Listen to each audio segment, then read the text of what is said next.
For what it's worth, I had ribs last night. The thing I treated to myself for my non-American Thanksgiving was ribs, some stuffing, and some fries. Oh, here we go.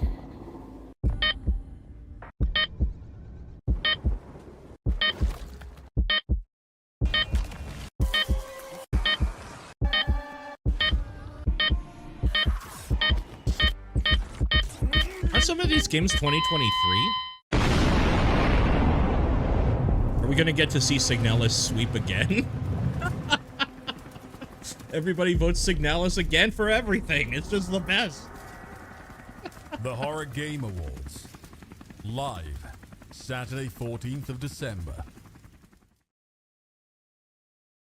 If possible, we will be watching Hello, that everyone, live. and welcome in to the Horror Game Awards 2024 nomination announcement, which I hope we're all excited for. As you can see, my I'm camera's so excited that It's a little quiet, right? It's Let me turn it decided up. not to work properly and go very blurry right now. But Is that any better?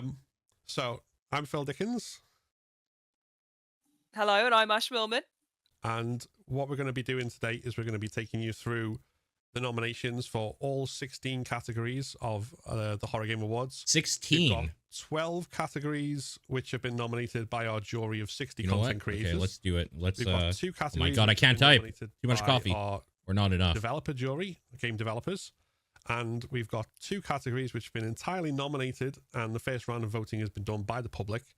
So all of that adds up to a very stacked awards, I think, with lots and lots of cool games that we get to see and celebrate, because it's been a great year, and I'm just kind of really looking forward to getting everything out there and seeing what people think of the nominations. Oh, it's a good list. It's a good list. I'm dead excited. It's a beefy lineup, or I don't know what the most horrific word would be. I think beefy's quite horrific, actually. We'll go for it's a beefy lineup. Yeah. Beefy. Beefy is beefy is definitely the word Meaty. there.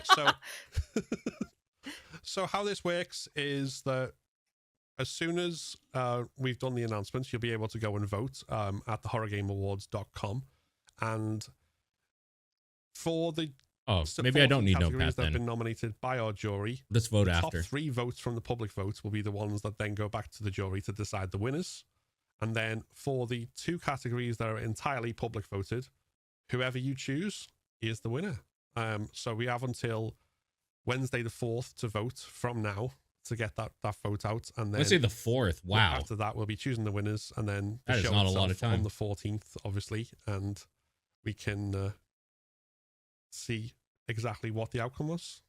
Yeah, the 14th is set to be an amazing show full of loads of good stuff. So make sure you tune in for it and come and celebrate the Horror Game Awards with us, which is the home of horror celebrations in general. 14th This is the whole day show after was my designed dental by surgery. Phil and Will to Let's be a fucking go. massive just appreciation, celebration, thumbs up moment to the genre that gets snubbed so often at award shows. So to have its own special space where all of the weirdos and freaks can come together and say how cool and lovely it is, and to be able to do that for the people that make the games as well. Getting is just grills, wonderful. yep. So I'm super That's excited what I'm for us doing. to show you who we've got nominated.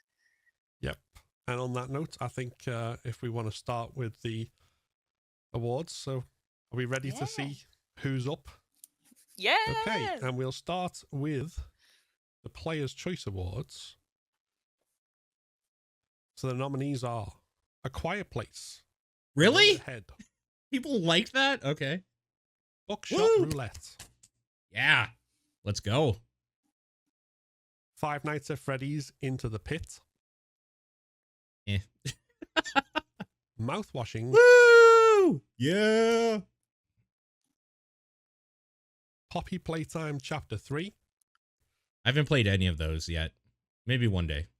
Psychopomp Gold. Yeah, that thing was okay. Psycho Pump was okay. Silent Hill 2. Yeah. Oh, that's probably gonna win it. Scare Ritual. Really? Okay. Still Wakes the Deep. You know, it's kind of I need to play Still Wakes the Deep. I've heard some amazing things and narratively. Zoocosis. I heard Zoocosis is pretty bad. I should maybe check it out myself, but I haven't heard great things There we go. about That's it. the Players' Choice Awards. That all of those games were nominated by the public in an original round of voting. Yeah, rip And mouth then the washing. top 30 were then whittled down to the 10 that you saw before you. And whatever you vote for will be the winner. Ooh. And now, It was fun. moving on with the I've heard I'll good- hand over I've to heard good about Ash it. for the I heard that the Best writing horror is some of game the best nominations. sublime Let's character go. writing in any video game ever. Just So, A Quiet Place, The Road Ahead, let me zoom in a little bit more there. Beyond Hanwell, I don't think I even know that one. Hold on. Buckshot Roulette, Okay. Conscript, I feel bad. Pro. I feel bad because I was given a code for Conscript when it came out, but this year has been such garbage that, to be honest with you, I completely forgot about it. I should install it and play it. I've been looking forward to that game. I think I played a demo of it like last year or something. It was the game that takes place in the trenches of it's a survival horror game that takes place in the trenches of World War One, if you remember. So yeah, I should probably play that thing. Pro Feel Country, bad. Fuck. Pro Country's great. Golmare, I have no idea what that is. Fear the Spotlight, I've been meaning. I played the demo of that too. I've been meaning to get back to it. Fears to Fathom, Woodbury Getaway, You know, I'm not a big Fears to Fathom fan. Hollow Body, Hollow Body's sick. Yep. Home Safety Hotline, I've heard interesting things about that one too, actually. Indica, Is it Indica or Indica? Because I heard somebody say Indica, and now my brain is melted. I should stream that game. Fuck. Massacre at the Mirage, I don't even know that one. I'm gonna look that one up too. Mouthwashing, Honestly, Mouthwashing should maybe win this one. Panicore, Numata, Numata was this year? Oh my god, yeah. Wait, indie? I guess it is, but oh, I love Slitterhead. Sniper Killer, Okay. Sniper Killer is that Puppet Combo or the other one? Hold on. Sniper Killer. It is neither. It's Black Eyed Priest. Oh.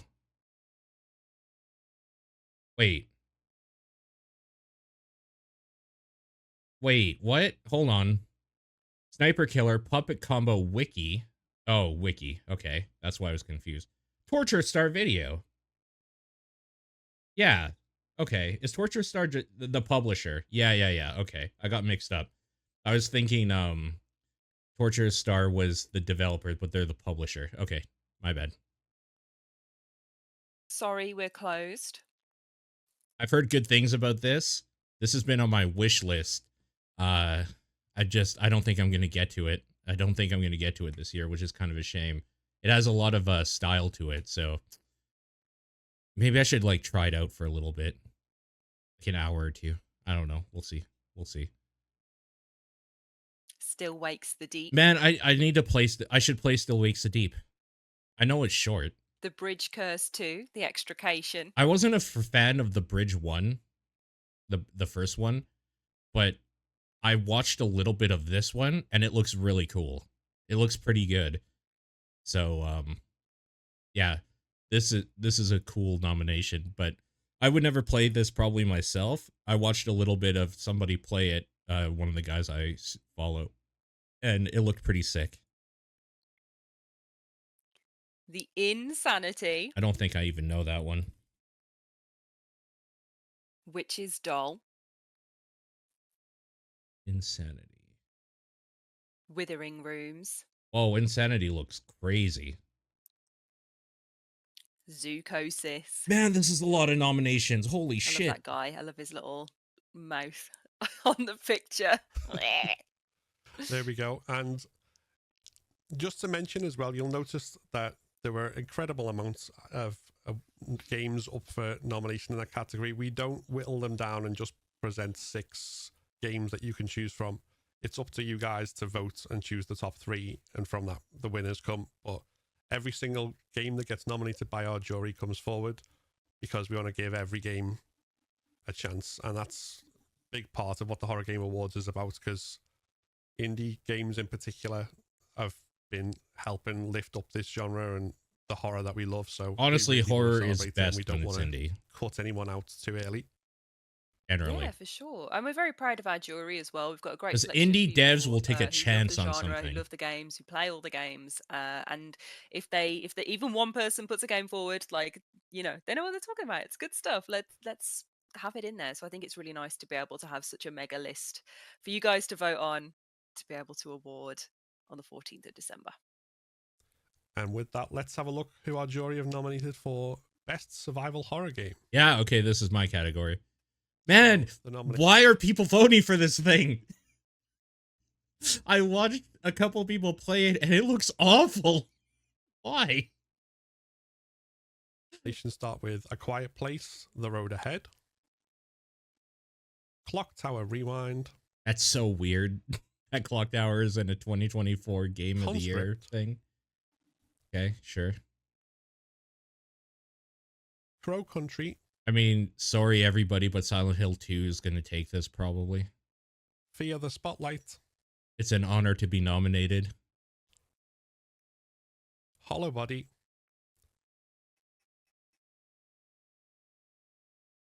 No More Room in Hell 2, I haven't heard anybody talk about No More Room in Hell 2. Once Human, Once Human's kind of fun. I liked it. Senua's Saga Hellblade 2, I'm sorry, but no. No, absolutely not. Silent Hill 2. Silent Hill 2, And the winner is... Sons of the Forest, Was that this year? I thought this was last year. Or was that early access? Sorry We're Closed, Yeah, an honor to be nominated. Very good. Cool. Still Wakes the Deep, The Bridge Cares 2, The Extrication, The Outlast Trials, I guess it is technically survival horror. Until Dawn. Yeah. That's a shame that Until Dawn's here. That's a shame. Woo! And It there just we go, reminds that's me the that best terrible survival horror remaster category. came out.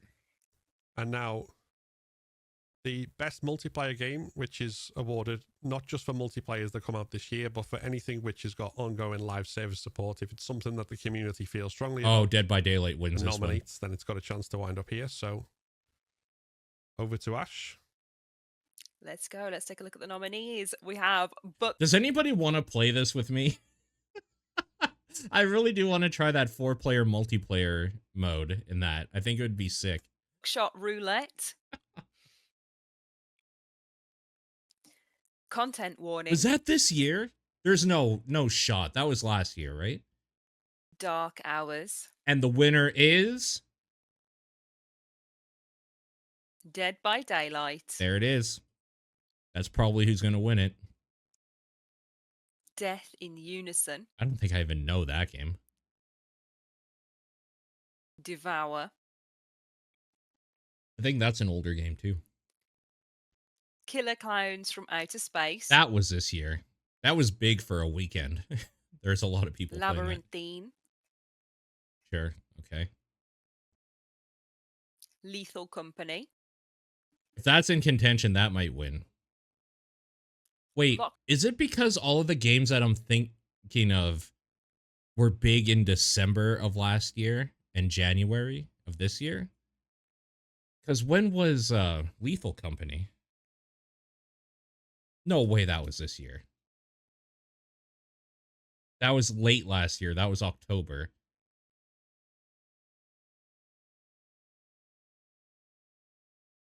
Huh. If Lethal Company is in contention this year, I mean, I think Dead by Daylight still wins it because Dead by Daylight is continuous. I mean, they just announced the crossover with the Junji Ito stuff, right? So like, They're consistently in the conversation. And that game is so stupidly big that if I see on somebody's profile that they play horror games, I immediately know they mean Dead by Daylight. That's the game they're talking about. And 9 times out of 10, if I check their Twitch, that's what they're talking about. And that's fine. It's just that game is so stupidly big that, and Lethal Company kind of fell off because other games like Lockdown Protocol that we saw on the screen here came out. That even though Lethal Company I think had maybe the higher high for a couple months, Dead by Daylight consistently has a steady high, you know? So I think it takes it. Lockdown Protocol. Murky Divers. I don't know that I even know that one. Panic in the Woods. Panicore. I haven't heard anybody talk about Panicore. Phasmophobia. Phasmophobia is another big one that got another big update this year, so maybe? Pilgrim. I don't know Pilgrim. Sketchy's Contract. Oh, I do know Pilgrim. I've seen this game pop up. I didn't try it, though. Sons of the Forest. When was Sons of the Forest? That's driving me nuts. The Outlast Trials. I thought that was last year. Holy shit, Sons of the Forest was this year. Oh my god, this year got away from me. Holy hell. That's crazy. Okay. The Texas Chainsaw Massacre. Now I know that was last year, but it's an ongoing, so it's fine. Do you think a game that came out in a year should be considered for ongoing? Like if I release a game in June, I haven't even given you a year of content yet. Right? Yeah. Okay. I'm glad that at least David's in agreeance. That like if I release a game this year, I shouldn't be considered for ongoing. That's ridiculous. I think. There we go. The Just to be clear, because in case I'm not a fucking moron, the reason why Sons of the Forest is considered ongoing is because it released in early access last year and it fully released this year. So they've continuously updated it. But still, I would make the argument that 1.0 hasn't dropped until this year. It's technically not ongoing. It's in development. So, I mean, we get into this weird, like, slippery slope on there's always exceptions to everything. But for the most part, I think if you release a game in that year, it cannot be considered for some ongoing thing because you have to give at least 1 year worth of content. I feel like that content has to overlap to the next year. So anything that released in 2024 would be eligible for like best ongoing for 2025, even if they only released 1 or 2 other things in 2025, maybe. Like, I don't think you have to consistently release shit, even though it would get you higher up in that list, right, for public favor. But I do think you need to release 1 or 2 things in a year after you've released. At least that's me, anyway. best multiplayer horror game nominations there. And next, we're going to go for the best VR horror games, which is a new category this year. VR. So let's take a look. Okay, I don't know. We start with Five Nights at Freddy's, Help Wanted 2, Sure. Forewarned, Madison VR, Metro Awakening, I haven't and wouldn't play any of these. I would get sick. Overdark,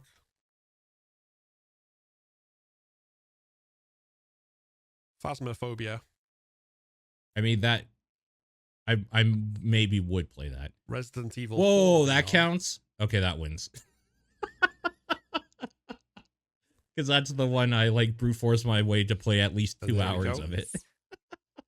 And I still didn't that, beat it, we're going but to move on to the awards that celebrate kind of the people behind the games in terms of putting together the performance and narrative soundtrack, the developers. So we're going to start off with the Best Performance Award. So I will again hand over to Ash. Lovely stuff.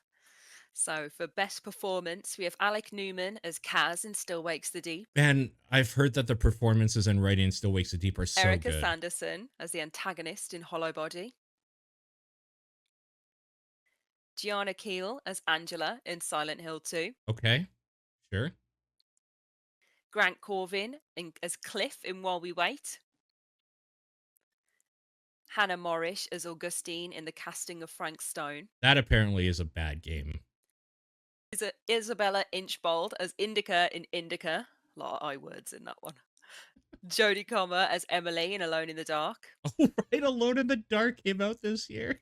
Luke Roberts as Can we take a moment to appreciate that in the Horror Game Award nominations, the one place you would think Alone in the Dark might ever get talked about, they haven't talked about it until best performance for one of the characters. That's how bad that game was received by people. People that like horror things are just like, yeah, it's boring. It's like bad. So like, I think that game's fucked. That game's cooked, man. That's the first we heard about that game, and it's for performance. Maybe if there's like a worst game award or something, maybe it'll be in there. But I doubt it, because in the 2020s, places don't like to give out worst awards anymore. James in Silent Hill 2. Unless like that's their whole shtick, like the Razzies or something. Matthew Peretta as Dr. Darling in Alan Wake 2. Rami Malek as Josh in Until Dawn. Salome Gunnarsdottir as Mary/Maria in Silent Hill 2. Sam Lake as Sam Lake in Alan Wake 2 Night Springs. Oh, that's so funny. Scott Heining and Danny Carane as Eddie in Silent Hill 2. Sean Dooley as Roy as Still Wakes the Deep. Sky Santa Cruz as Otohime in Otohime. And Vito Z. Holmes as Rambley in Indigo Park. All right. There we go. Lots of tough choices already that's for people to make. And we're going to keep making them even tougher now, because we're going to go Sam Lake best as Sam narrative Lake in a horror game. Oh, God. So the nominees are A Quiet Place, The Road Ahead, Alan Wake 2, The Lake House. Narrative in the deal. How do you guys feel about DLC being for something like this? You know, I'm actually okay with DLC in general being nominated. But I heard an interesting take. We're going to talk about the Game Awards here for a second. I heard an interesting take about Shadow of the Erdtree being nominated for Game of the Year. In that, if Erdtree doesn't win that category, if it does not win Game of the Year, you guys fucked up because you took a slot away from a game that maybe could have and deserved it. If it's there because it was just voted on so much that it will win, sure, fine. But for Game of the Year specifically, if you took up a slot out of 5 or 6 for a DLC and it does not win, you guys fucked up and you should feel bad. And you know what? I agree. I agree. Because like every Erdtree had, or Elden Ring had its time. It's been talked about to death. Erdtree is fantastic. That thing is awesome in a lot of ways. But if it's not so awesome that it's going to win Game of the Year, you should have given another game a chance. That's all. You can put it for like best visual style or whatever, aesthetics or all of that stuff. But for the one, this is the best thing to release this year. If it's not winning, don't count it. Don't count DLC. And in general, I definitely agree. Because there are so many. I'll even go further. All right? There should be a category that's best new game of the year, where nothing that is a sequel or on the back of another property or a remaster or a port or any of that stuff, none of that should be considered. It should be something brand new that came out that year is the best thing to be released that year. Because to me, that category is infinitely better for Game of the Year, to me. And that's somebody who Silent Hill 2 came out 21 years later, whatever, 23 years later, and I would vote for it maybe. then Baldur's Gate 3 wouldn't win. Maybe it shouldn't. Baldur's Gate 3 won because it's a giant. First of all, that name is well known. D&D is like one of the biggest things in the world and blowing up. Maybe it shouldn't have won. Maybe something that was completely new and original should have.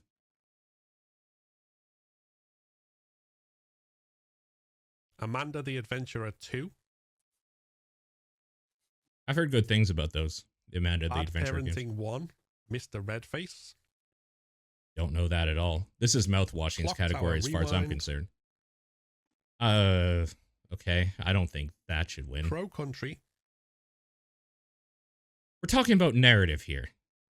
Crow Country. I'm just trying to remember. Crow Country's narrative's okay.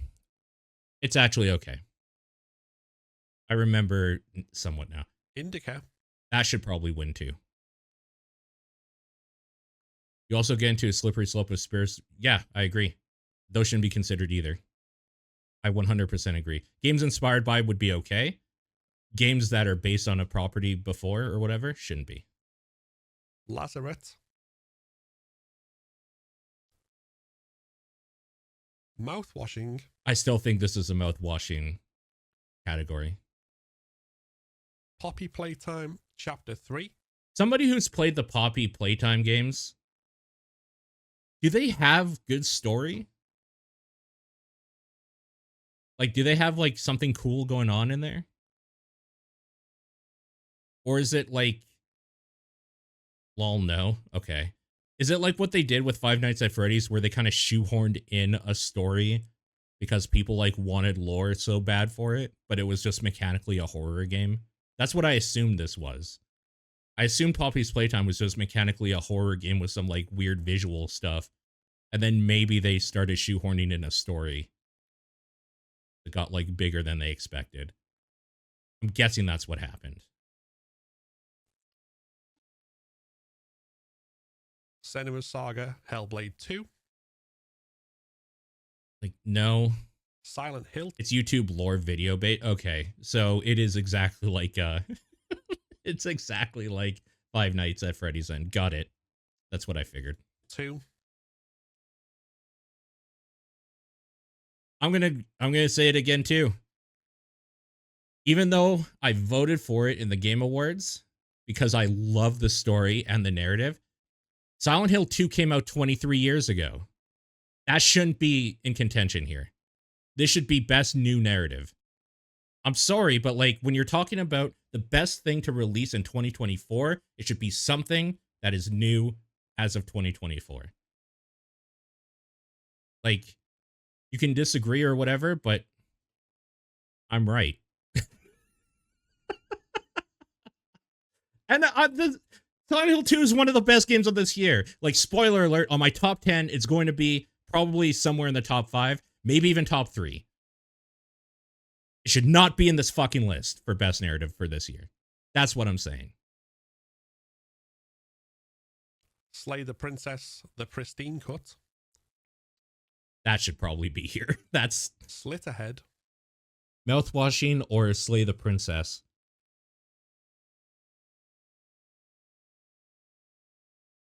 Slay the Princess, probably. Right? Because not only is the narrative in that great, but the way it plays with narrative and how much narrative there is, it's probably Slay the Princess. Like, if that's on the table, I actually think I'm wrong. I think that's the winner.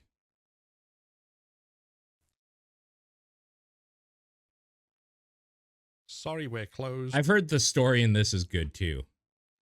Actually. Still Wakes the Deep. And for this, I've heard it's more of the writing. So the thing I've heard about Still Wakes the Deep that's really impressive is that the way the characters are written, interact with each other and stuff is so natural and realistic that like there's actually an immersion in there with the people you're talking to and stuff. So I don't know necessarily that counts as narrative specifically, but if there's not like a best writing award or something, like I could see why they would put it in here, because apparently the way that game does that part is very good. I really need to play it. I should play it. The casting of Frank Stone, I don't know anything about that story. Until Dawn. I mean, sure. What have you done, Father? I don't think I even know that game. Hold on. I haven't done anything, Phil. I was going to say that last one that did sound less like I was reading a game title and more like asking a question. What have you done? Oh. Interesting. So, after that, we go on to the nominees for the best soundtrack. So, let's see what games have some absolute bangers. I'm that so are joining bad with us. soundtracks for Over horror. to Ash. But I like Silent Hill 2 is So probably first up for the best winner for me. soundtrack, we have Alan Wake 2, The Lake House, I don't remember the music in it. Alone in the Dark, bit of Okay. Doom Jazz, Second mention so far. Call of Duty, Black Ops 6, Is that a horror? Is that what we're whatever. It's fine. I know that like it's being voted on by other people and they're nominating it. This seems so out of left field to me though. Holy shit. Zombies, Clock Tower Rewind, I mean, yeah, it's classic. Crow Country, I don't remember the soundtrack to Crow Country. I'd have to listen to it again. Finding Frankie, I don't even know what that is. Indigo Park Chapter 1, Crimson, Lollipop Chainsaw Repop, I heard that that's unfortunately a bad port, bad remaster. Lorelei and the Laser Eyes, I could see that being good. Mouthwashing, I don't remember the music in Mouthwashing, to be honest with you. Nightmare Cart, Okay, now we're talking. Yep. Uh-huh. Now we're talking. Psychopomp Gold, Yeah, it's fine in Psychopomp. I remember it being neat. Reveal, That come out?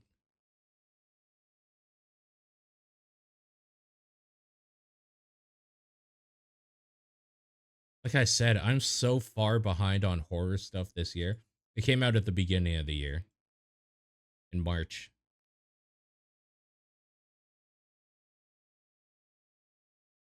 Wow, it's on for cheap right now. It's 40% off.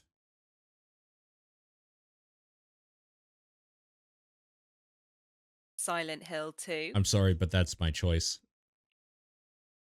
Gotta give it to Akira Yamaoka's Sketchy's soundtrack. Contract, Every time. Every time. Slay the Princess, The Pristine Cut, I don't remember the music in that either. Slitterhead, It's okay in Slitterhead. It's fine. Sorry We're Closed, Don't know. Slitterhead, Sorry, we're closed. Oh, they put Still Wakes it twice. the Deep, Can I take a second and say this is why I love smaller, like more independent horror, not horror things, sorry, like Game Award things or end of the year things.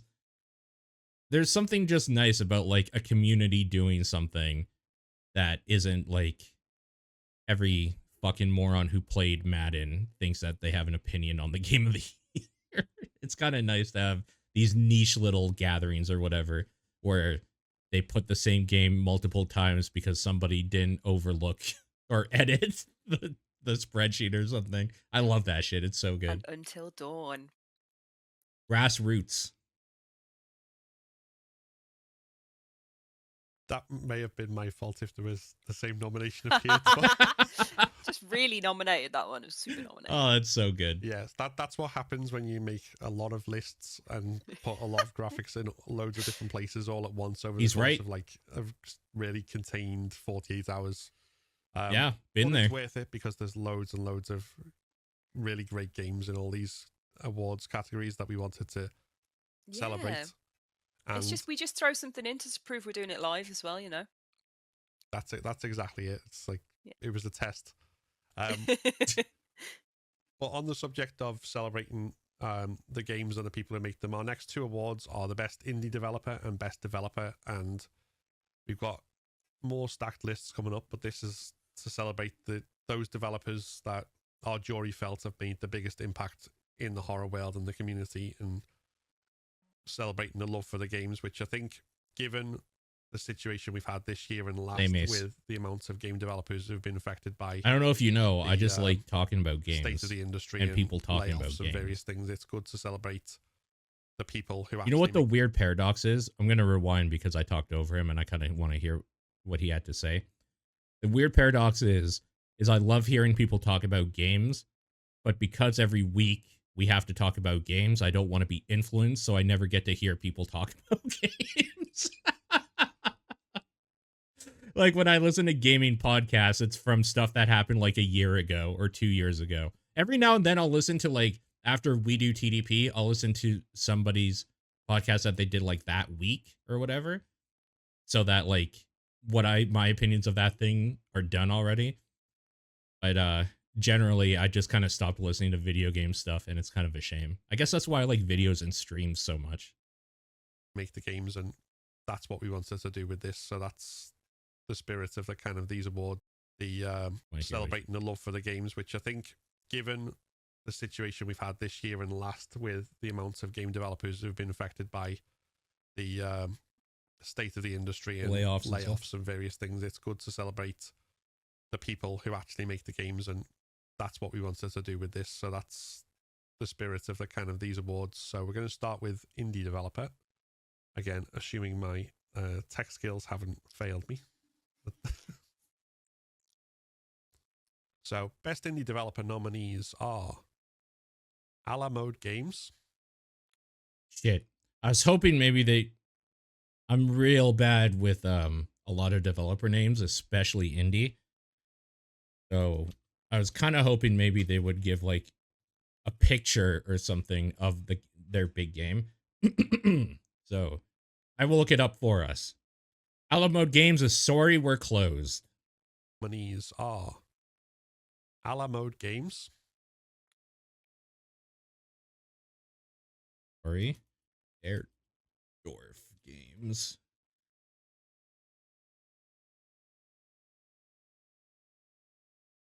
Airdorf Games is Faith. Airdorf Games, Game that I've been meaning to play forever too. Black Black Tabby. This is Black Tabby Slay the Princess and Scarlet Hollow. Tabby Games, This Focus is, Studio, This is Slitterhead, headlined by the original Silent Hill and Siren guy. Catchweight Studio, Wait. Studio is Conscript. Chiller's Art, Oh God, Chilla. My boy Chilla. There he is. Chilla's Art. I guess I've been explaining all the other games. Chilla's Art, I don't know if he had any like really one big game, but he's the one that does all the weird like small indie Japanese horror games of like you working in a supermarket, or not a supermarket, a convenience store, or as a barista or whatever, and there's like creepy shit that happens, and it usually ends up with like you being chased down by somebody essentially while you're at work. Those are like a lot of his games. Cozy Game Pals, Cozy Game Pals. is Fear the Spotlight. Darkstone Digital. Darkstone Digital is excuse me. Oh, the Mortuary Assistant. Okay. Frozen Flame Interactive. Frozen Flame. I'm sorry this is going to take a long time, but I feel it's important. It's important to me if I was listening right now to know kind of like what they did, you know? Oh, there's a game called Frozen Flame, and I accidentally clicked on that. That's not what we want. We want Frozen Flame Interactive. They did Robozaro and A Night on the Farm. Headwear Games. That is... What's that Silent Hill-ish game now? Hollow Body. Yeah, that's Hollow Body. I've been following that dude for a while. Mike Klubnika. That is the Mark game, not the Mark game. Buckshot Roulette. We just played. Moonless Formless. Moonless Formless. Moonless Formless did Withering Rooms. I've heard good things about that game. Okay. I'm a little surprised Withering Rooms hasn't... Was that last year, maybe? Hasn't been nominated for anything. I've heard really good things about it. Mr. Doctor Knows. Okay, I was wondering how he was going to say that. Mr. Doctor Knows. That's a pretty great... It's a pretty great name. Mr. Doctor Knows. Oh, this just went to their Twitter. I want to know is what game they've done. Wow, why is this so hard to find a game? Voices of the Void is what came up. Oh, there might be a thing here. Creator of Advanced Education with Victor Strabovsky. Alex Basics in Biology and Zoology, and its sequel. Its most recent project is Voices of the Void. Okay. I'm going to keep this page up because I'm a little interested to check this person out. N4BA. N4BA. You should see how many tabs I have open right now on my other monitor. It's actually disgusting. N4BA. Welcome to Kowloon. Sure. Yep. And From the Darkness. Puppet Combo. Woo, woo, woo, woo. Rail Studios.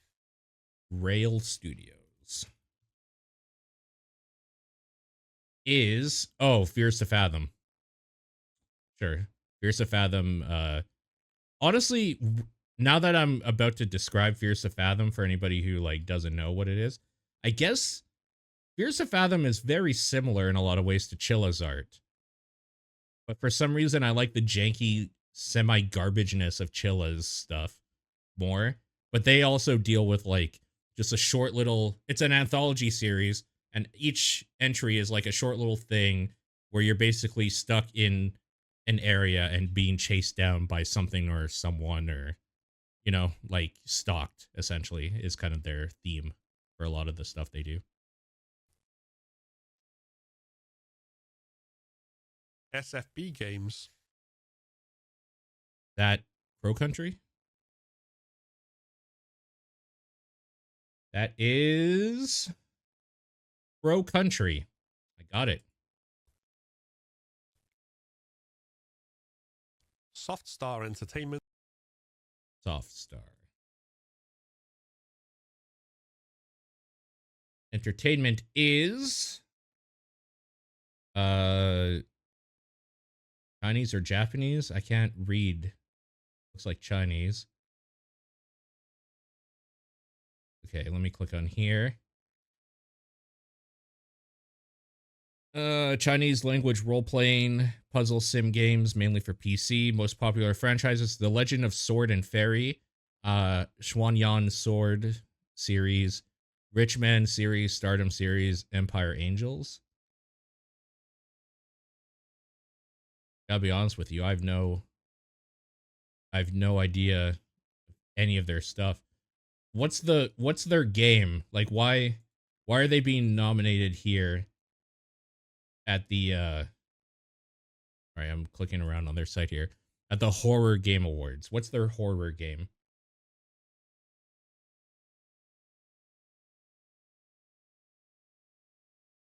I honestly can't tell from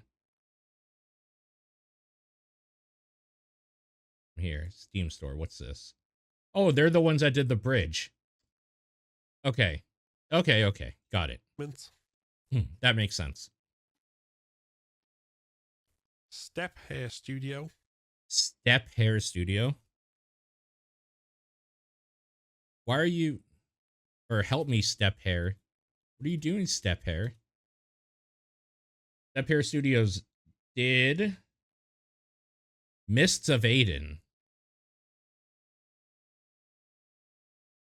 Oh, they did The Insanity. Or they published The Insanity? Or did they do both? They did both. I gotta be honest with you. I'm looking at like screenshots and stuff of Insanity. It's kind of dope looking. It's kind of dope looking. I sent you a meme.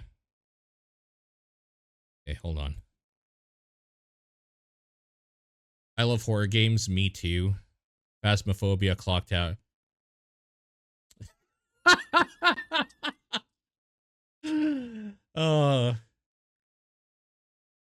See, I never understood the magical pixie girl until I met her. The girl who likes Silent Hill, Clock Tower, the original Resident Evil, not even the remake. her big red flag is Five Nights. I see it poking out there. It's behind the Evil Within, which is also kind of a red flag. Let's call it an orange flag. Or like a burgundy or something. But I really love this. Dead by Daylight, Call of Duty, Black Ops Zombies. Good meme. Good meme.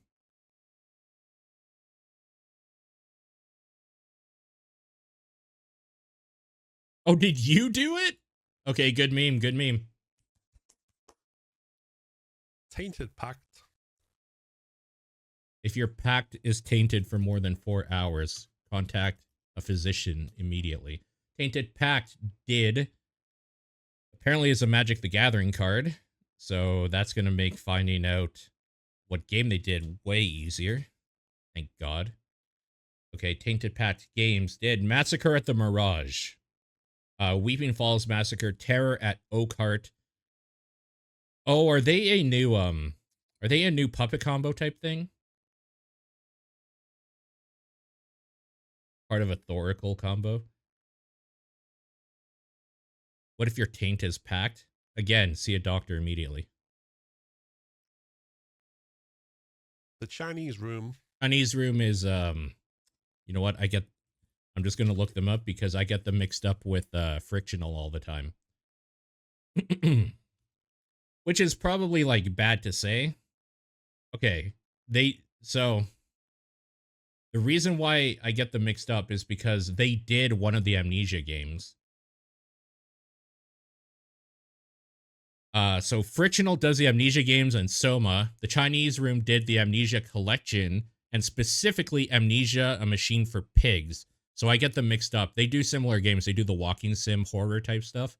The big game that they were known for was Dear Esther back about 22 years ago. 22 years ago? 12 years ago. 2012, not 2002. But they're known right now for Still Wakes a Deep. That's their big thing right now.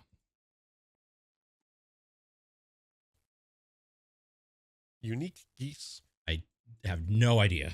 Unique games. Unique Geese is A variety streamer on Twitch. I don't think that's who I'm looking for. Indigo Park. They did Indigo Park.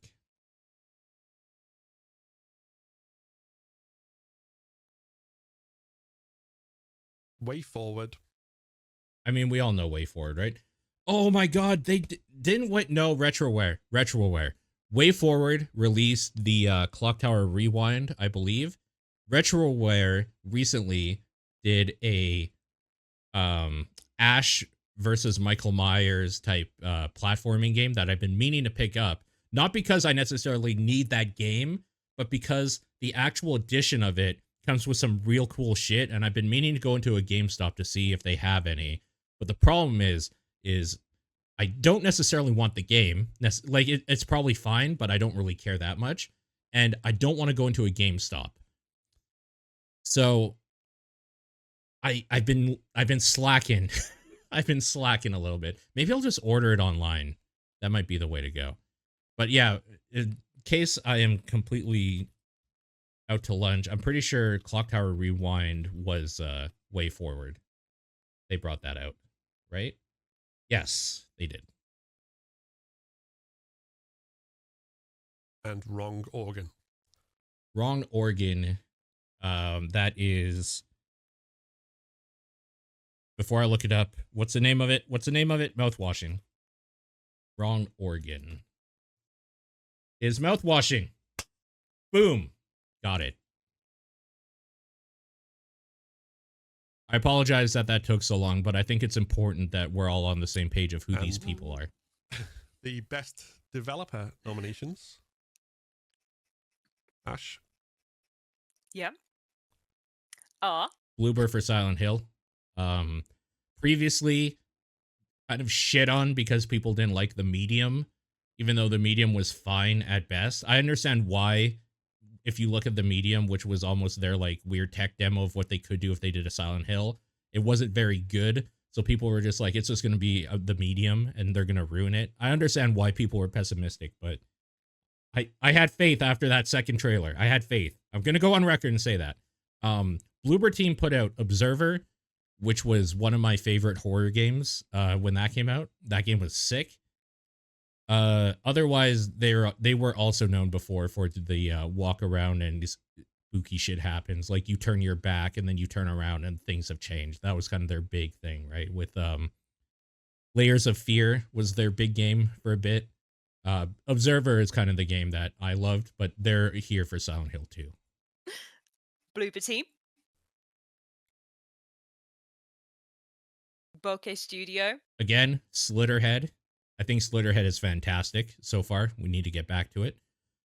The original creator of Silent Hill, who went on to create Siren, which was a cult classic for some people, but that game series is really, it's like impossible to actually like break into for casual people, including me, believe it or not. That game is kind of incredible with some of the stuff they decided to do, but it's also really off-putting. Slitterhead does a bunch of that stuff that is like more arcadey and easier to get into. I understand why people don't like Slitterhead, but I disagree. I think Slitterhead is super interesting mechanically. So Slitterhead is basically, I think, how I feel about Slitterhead now, I think, is how people like me back then felt about Siren. But I was part of the other group where I'm just like, yeah, it's just not very good, though, is the problem. Like, maybe I just didn't get it back then, or maybe they've refined that stuff so that it's easier to get for people like me. But I definitely still understand why people don't love Slitterhead. Anyways, that's who Bokeh is. Capcom. Resident Evil, baby!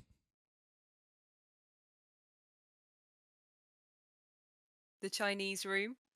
Still Wakes the Deep. We were talking about this. Should they be available to be best developer and best indie developer?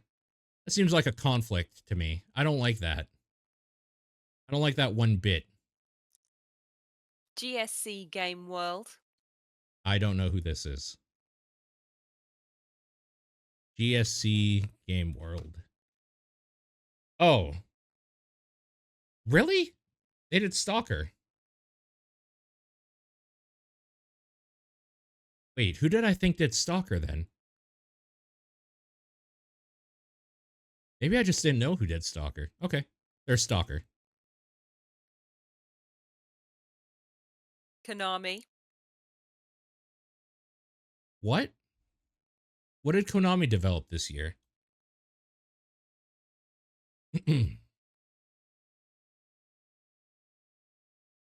What did Konami develop this year? 2024. Like, am I just unaware? They didn't develop any horror games. Oh, wait. Is this the wrong list? Oh, this is arcade. Okay, hold on. Let's do 2024. Why are they here for Silent Hill 2? They didn't develop it. They published it. What? Am I missing something? Did they develop something else? Oh, they did the short message this year. Silent Hill, the short message. I forgot all about that thing. Holy shit. I actually didn't mind the short message, but that was enough to get them a nomination for Best Developer? Really? Okay. Metal Yes! Star Studio. Yes! We did it, boys! We did it! Boob game is on the table. Oh my god, the killing antidote is here.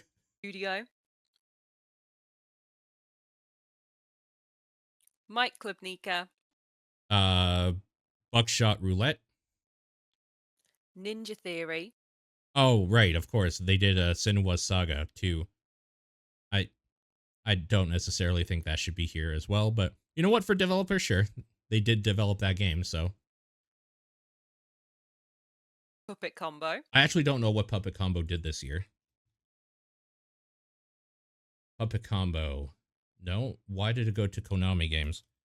Puppet Combo. What did you guys release this year? Games. Oh, these aren't in order, though, right? Puppet Combo. Any new games? They trapped themselves into being publishers due to how much work console releasing is taking. Oh, I wonder if they're on here because they ported a bunch of stuff to the console.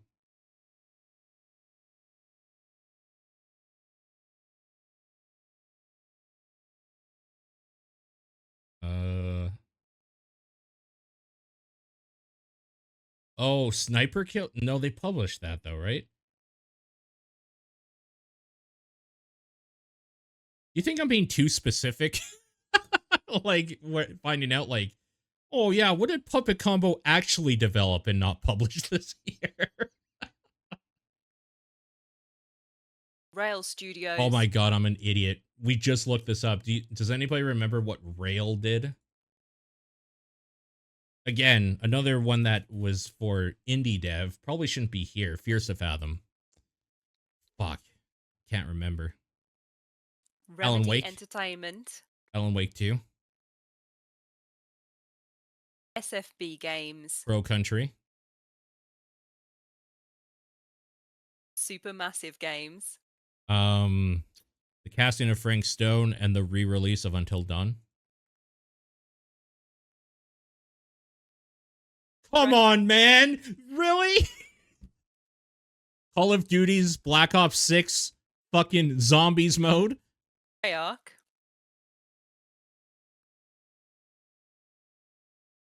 Unique Geese. Indigo Park. And Wrong Organ. I'm so bad with names right now. My mouth washing. My brain is melting.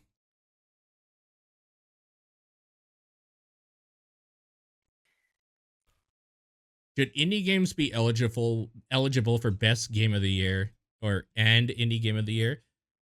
You want my hot take or my like lukewarm neutral like bathwater take? You want some of my bath water, or do you want the fire?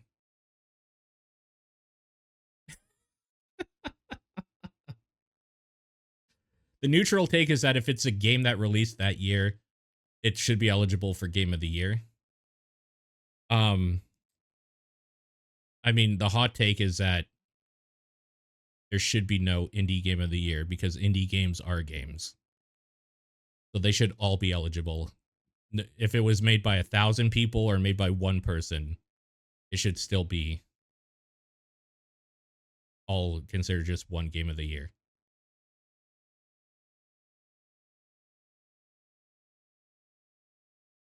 There we go.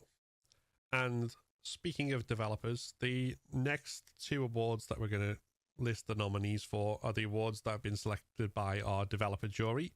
So we're going to go into the Technical Achievements Award, and this is for games that our developer jury have felt have shown off technical excellence and are not deserving of an award on that basis. So let's take a look.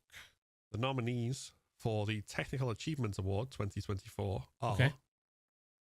Quiet Place, The Road Ahead. So for anybody who maybe hasn't looked into a Quiet Place, The Road Ahead, or any of that stuff, the reason this is kind of like, maybe this is like kind of cutting it down a little bit more than I mean it to, or whatever, incendiary, but it's kind of streamer bait and always was, in my opinion. So the thing that it does is that it's listening to your mic, so that if you make any noise, you get killed by the monster. So it's like a perpetual stealth game, essentially, right?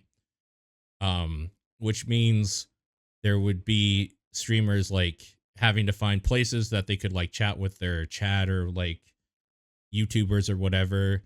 Like their cat would come in and meow, or like there would be a noise that happens in the background, and then like their character would be jump scared and killed or whatever. Or they would have to like run and hide somewhere. So the technical achievement, like maybe, because it's kind of a cool idea, especially based on that world and what those monsters are all about. It's kind of cool bringing in the sound thing. The problem is that from everything I've watched about it, it did seem like streamer bait in the way that like people that made money off of it or like content off of it liked it, but it didn't look very fun or good in my opinion. So I don't know. Think about like Alien Isolation, but if you made a sound, you would die essentially in the game. That's what it basically is. But sure, technical achievement, like I could see why it would be Alan here. Wake 2, The Lake House.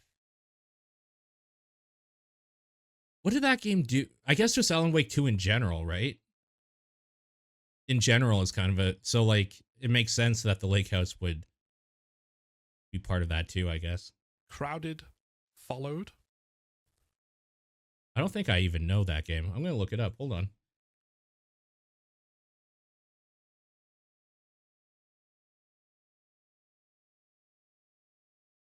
Hi, Mark's here.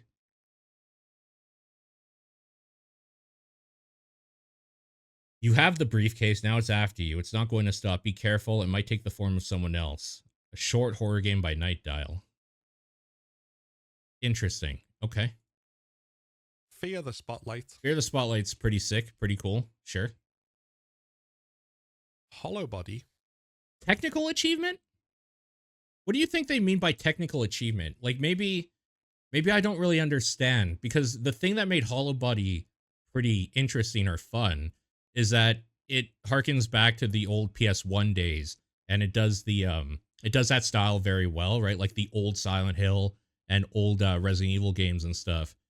I don't know if that's necessarily a technical achievement, but like more like an aesthetic one, or like a vibe, like good vibe achievement or something.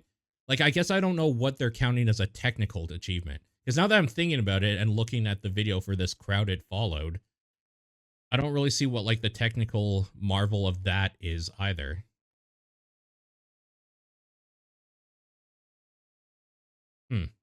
Okay, maybe I'm just not aware. Indica. This does some cool things with like going and in and out of this like weird I don't know what, because I didn't finish it. I don't know if it's like her mind or there actually is some paranormal shit going on, but like there's some technical stuff in here that's very cool. I want shorter games with worse graphics. I'm not kidding. Lorelei and the Laser Eyes. Okay, technical achievement might be aesthetics. Mouthwashing. Sure. Okay. Silent Hill 2. I guess what I was thinking of when I think technical achievement, I think I immediately think of like what is a new actual like technological advancement that they've done that's kind of interesting, and not necessarily how they use different things to tell their story. So maybe like it's me that's off here. It could be. Slitterhead. Slitterhead combines a lot of weird shit. Still Wakes the Deep. Sure. I really need to use a bathroom. I'll be right back.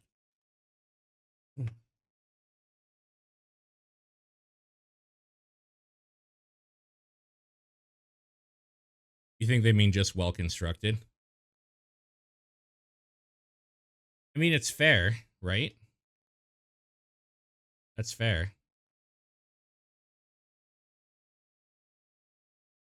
Technical achievement, it works on release. That's sad.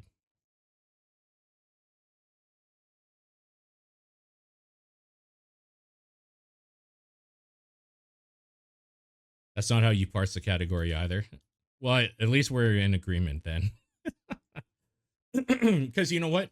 When you look at it through the way I think they mean it, which is they've had a vision and they went with it, then I think they all fit. So that's probably what they meant. And While We Wait Here. Is going to the bathroom a technical achievement? Maybe. Biological achievement? There we go. And the next category is the Lifetime Achievement Award, which Lifetime. is an award for an individual developer who's made a lifetime contribution to the genre that is worthy of celebrating. So Konami. Ash is going to give us. It's going to be Konami. Many excellent nominees. Because people are obsessed with Silent Hill. It should be Capcom, probably. So for the lifetime Oh, are we going like real deep? Okay, that's sick. Let's see. award, we have Adrian Campos. I think if I had a criticism, maybe you'll know what I'm about to say. Say what they've done. Like, if you're going to be like nominating people, like just give a in brackets or something, like the big thing that like people would know, you know? Okay, I'm just seeing what he's done here.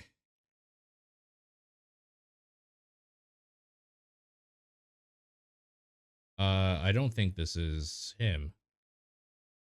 Currently working as a senior environment artist on Forza Motorsport.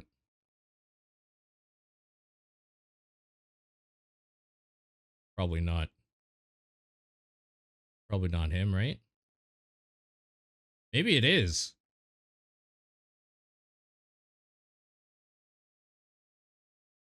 Oh, wait. Talented, developing a new sandbox survival horror called The Aegis Effect. Maybe that's who?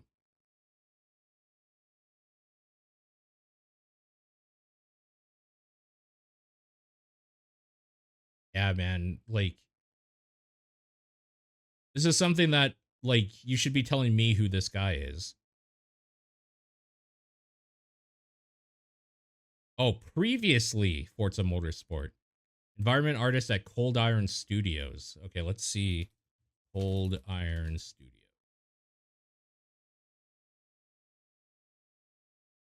Aliens Fireteam Elite?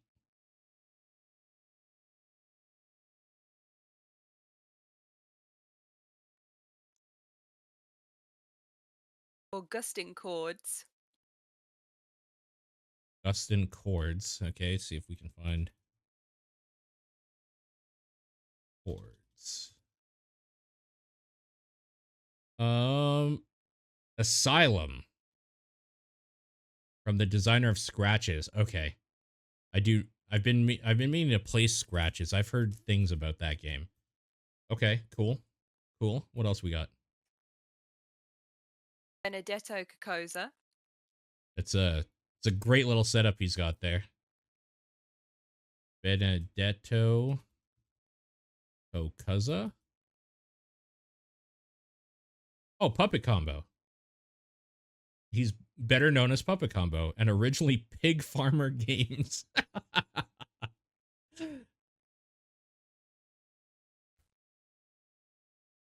Frederick Reinel. Frederick Reinel. Ikumi Nakamura. Ikumi! What's she doing now? Hold on. Oza. I swear, after Ikumi left, that's when Ghostwire went to shit, probably. Probably. I don't know what happened. But it's a shitty development going on there, you know? Frederick Reinel did the original Alone in the Dark and Alone in the Dark 3. Okay, that's why he's getting Lifetime Achievement. Yeah, okay. Or nominated. Sure. Frederick Reinel. Want to see what Ikumi's doing. Ikumi Nakamura. Oh no, she has like a new studio or something, right? I remember there was like a thing about it. Right, she's making an action game. Yeah, I remember. What did she do before? So she started with Okami.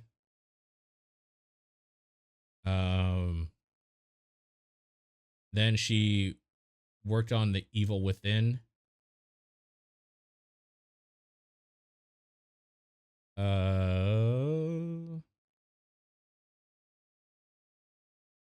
She helped found Tango Gameworks with Shinji Mikami.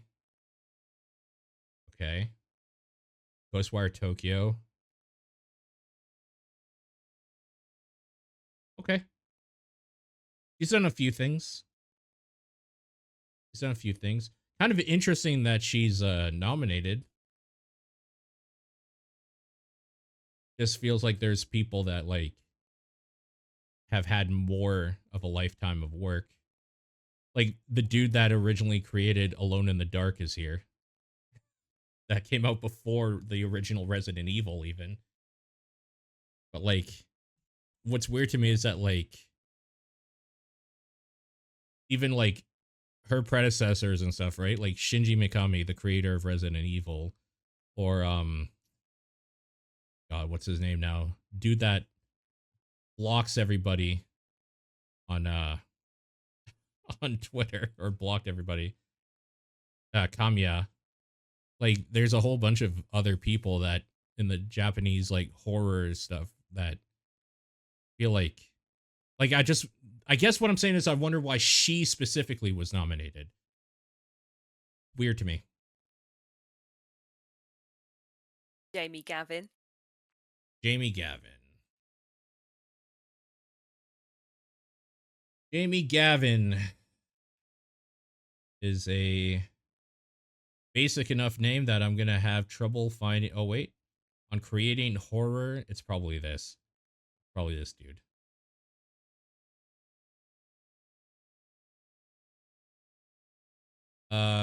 A horror trilogy of 5 games in 6 years. A horror trilogy of 5 games. Oh, wait. The Enigma Machine, Mothered, a role-playing horror game. Echostasis. Interesting. Okay.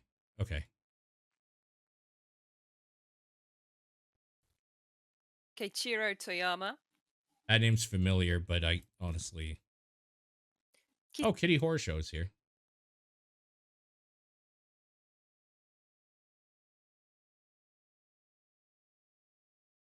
Toriyama did. Oh,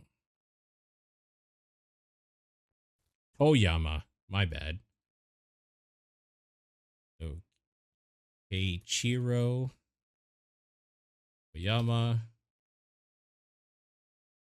Right. Okay, that's his name. He is the Bokeh Studios guy. Silent Hill, Siren. Apparently he did Gravity Rush? I gotta be honest with you, I didn't know that. I haven't played the Gravity Rush games, though.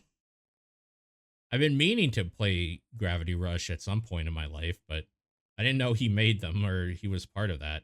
That's funny. Oh, he was a writer of it. And apparently that's what he's known for, according to some of these sites. He's known for Gravity Rush. Which is a damn shame that he's not known for Siren and Silent Hill, but what can you do, right?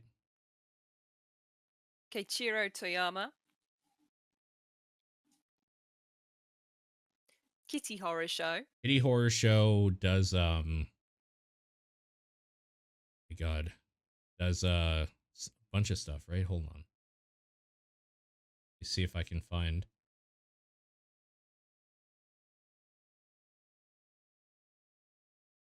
To be honest with you, I don't know which of these would, like, if I named the name, people would even know. There's a bunch of smaller games. Where I Carve My Heart, Haunted Cities, Sigil Valley. You know, I don't think I've ever played any of these on stream. I think I played one or two. Huh.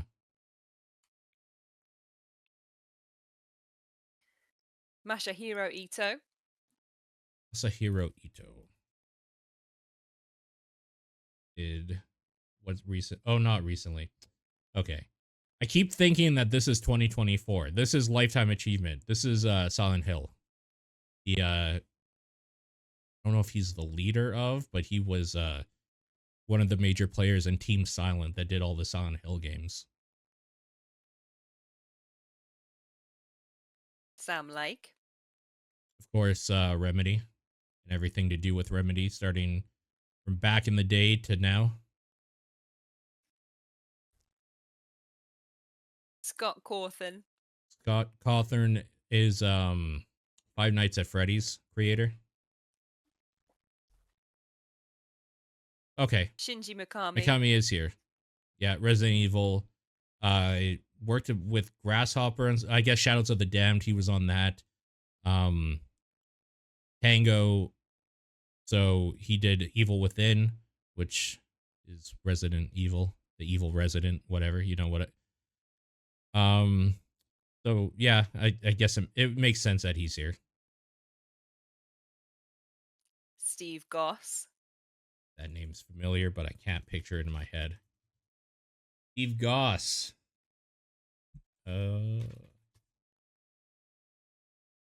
Supermassive. And so Supermassive Games being Until Dawn and those games or whatever, Dark Pictures. He also did Little Big Planet. Seeing if there's any other big things. Arkham Asylum. He was a design on. So yeah, he's been around. But currently, yeah, Supermassive. Thomas Grip. Thomas Grip. Thomas Grip. Penumbra, Amnesia, and Soma.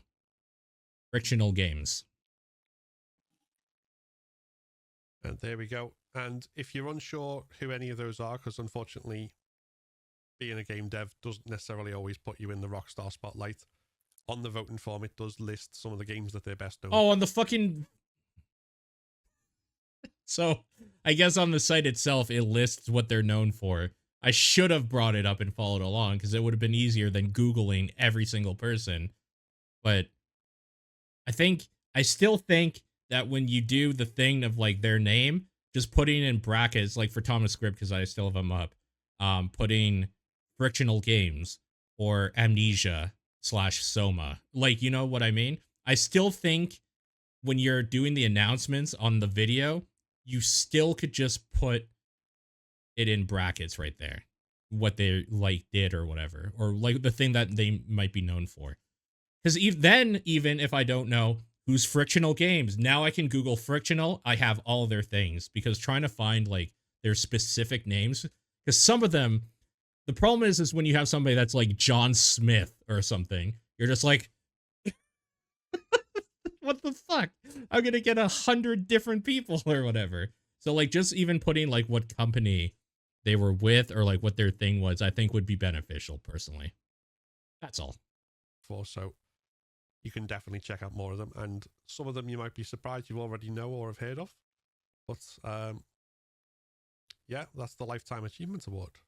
Yeah, it's a good bunch. It's a good bunch. And now we're going to go into the second entirely public nominated and voted for category, which is Horror Content Creator of the Year. And again, I hope I know some of these people. You know what I should do is I should maybe get Twitch ready.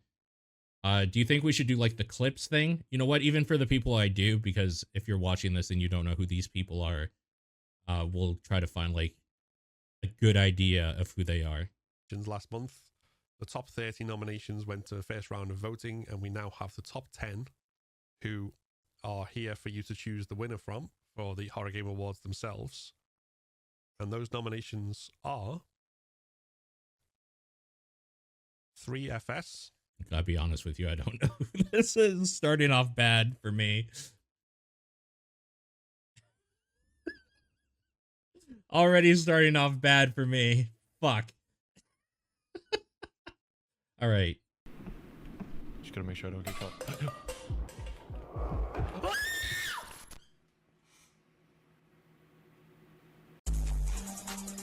This is best of 2023. I'm so sorry. I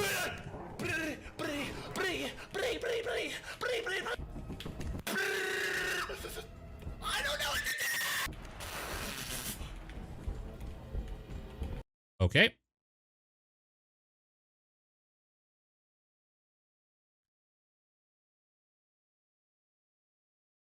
Ryan. I'm sorry. I don't know. Hold on. 8-bit Ryan. I don't think I'm gonna know any of these people. Oh no. Oh no. I don't think I'm gonna know any of them.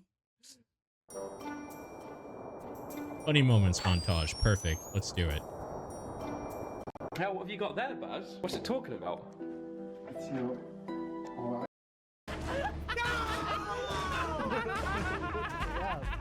The ultimate horror. I think he had the Uno. special card. Yeah, they're right. He's got a ready. Oh my gosh, he's right behind me. Bro, I'm not gonna make it. I am not gonna make it. You've got it. Move those shits. A little bit more. Come on, give him an extra 10%. This is life or death. Look how close you are. I could have, but I didn't. Shoot this, it says. There you go. Ever. Hold on. Bro, what the heck is this? Pay him back if he gets me. What? Oh my god, I can't move. What Okay. is going on?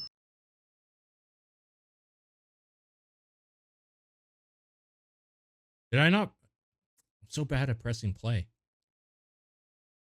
Okay, Bach, I know.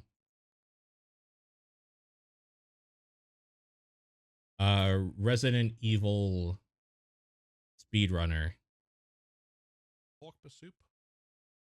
/ content creator or whatever. How is it now? Also Canadian. That being said, I haven't watched him in the better part of a year now. Videos. Clips. Featured clips. Let's go all time.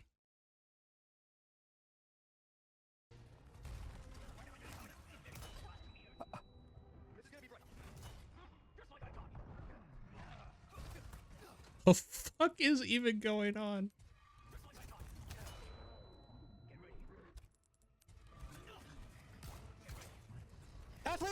Oh, they sped it up so that they could fit all of it into the clip, probably. Ashley! Oh my god. Woohoo! There it is. There it What's this one?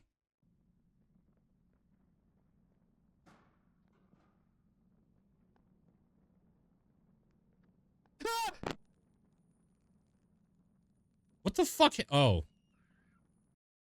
What? Anyways.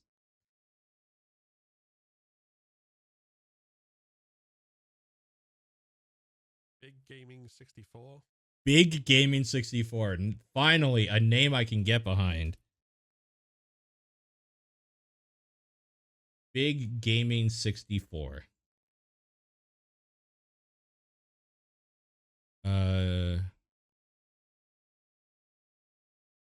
I mean, what the fuck do I...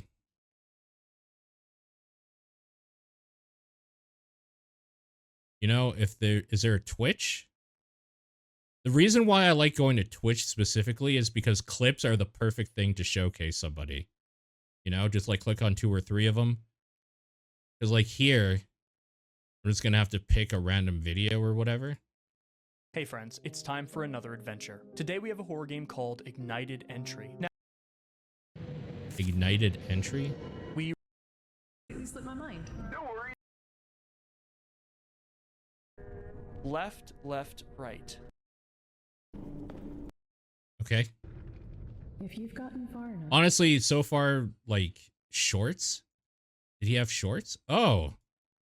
Yeah, okay, thank you. I didn't... There's something following you in public, and it can disguise itself. Okay. He's probably Someone made big a with Punch-Out shorts. style horror game, and it's absolutely free. This is the lore and Okay, so far I have nothing against this dude at all. Not a screamer, seems like a little bit older. Okay, cool. Queso. Oh, really? Why? Okay, hold on.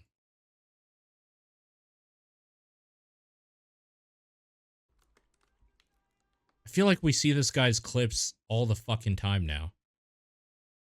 Can I find one that's actually horror? Go to 60 FPS. Oh, it's my fault. I'm an idiot. If this works, whoever said that's actually. I was watching VODs at 2 times speed because only psychos keep things at 1 time.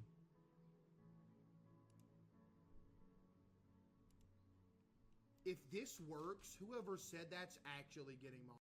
No, I need to... Show all.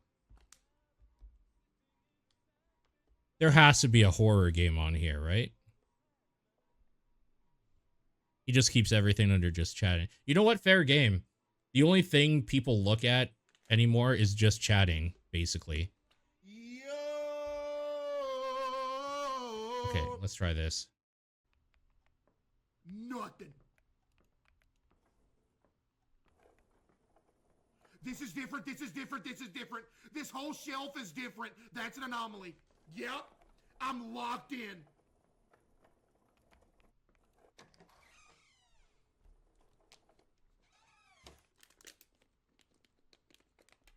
Easy. Let's go. He wants it with honey. All right. What's the... Yeah.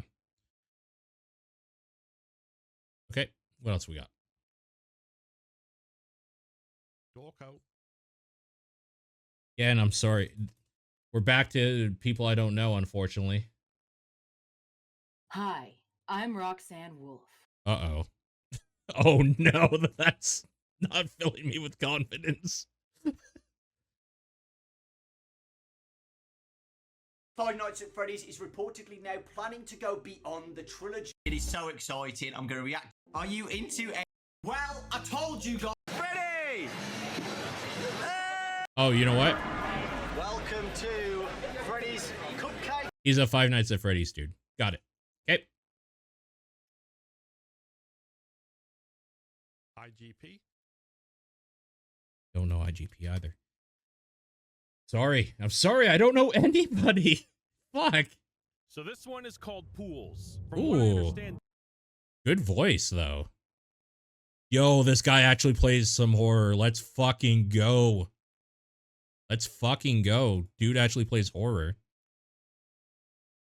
Let me get this straight. I hit him with a double at a 4-4. So that makes it 3-4. 3 live, 4 blank. He racks out alive, so it's 2-4. Then he shoots me because he saw that it was a live round again. So that's 1-4, and then he shoots me on a whim with a 1-4 chance. And he hits me. What a that fuck. means that every fucking round in that gun was live, live, live, live. What? Let me get this. You coming back, dude? Yeah, I see you.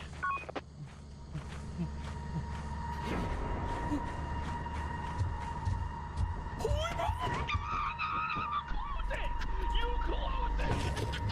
You coming back, dude? Yeah, I see you. I just saw a school bus. Yeah, I think this is the winding. Holy fuck. I just saw a school.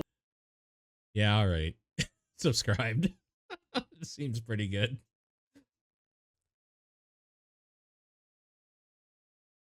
Lena Laser.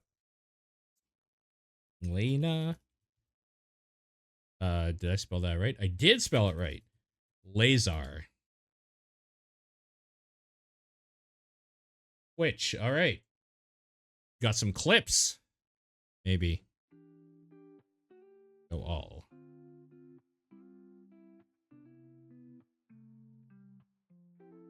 Ooh, cooking stream. Okay, what am I looking for? Top all clips. Featured.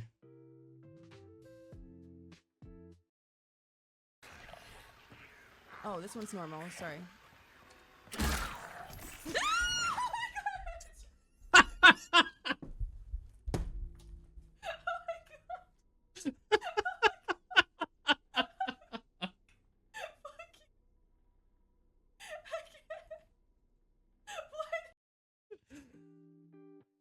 What else we got?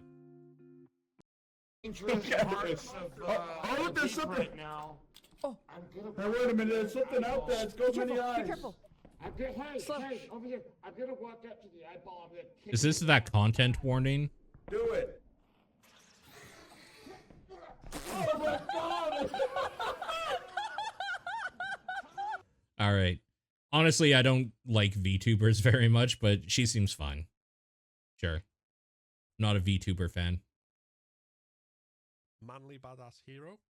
Why does that name sound familiar? I guess we're going to find out in a second. Manly Badass Hero. That's quite the name as well, I gotta say. That's quite the name.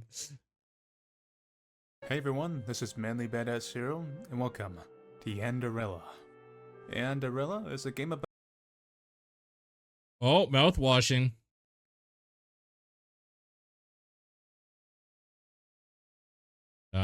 Shorts. That's what we want. Only 2 shorts. Okay. A Man of the Adventurers explained in 60 seconds. A man named Sam Colton adopts a daughter named Rebecca. Then creates a public... You know what? One day I might play those. Spoilers. Don't want to know. Let's, you know what? Let's do this. I have a better idea. Let's go popular. And scroll down a little bit. Pick a random. This. Hey everyone. This Oh, is never Manly mind. Badass This Hero. is the incest simulator. This.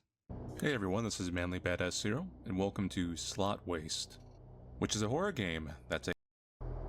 Honestly, good voice. Cool. Okay. Markiplier. Do we have to? We all know You know what? Just for...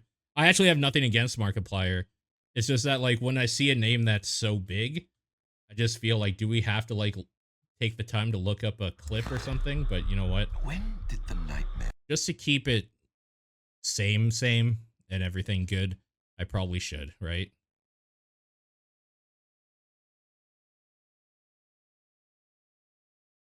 Try to find something that isn't... Oh, Lixian, make that more computer, probably. Let's find a... Oh, we got something up here. Replayed area. Boarded up that. Nothing to say about that one. That's fine.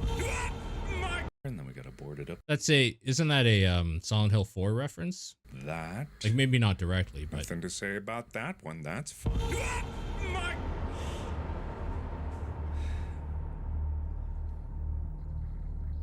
anyways, everybody knows Markiplier. He's like the last known like true Let's Player, really, right?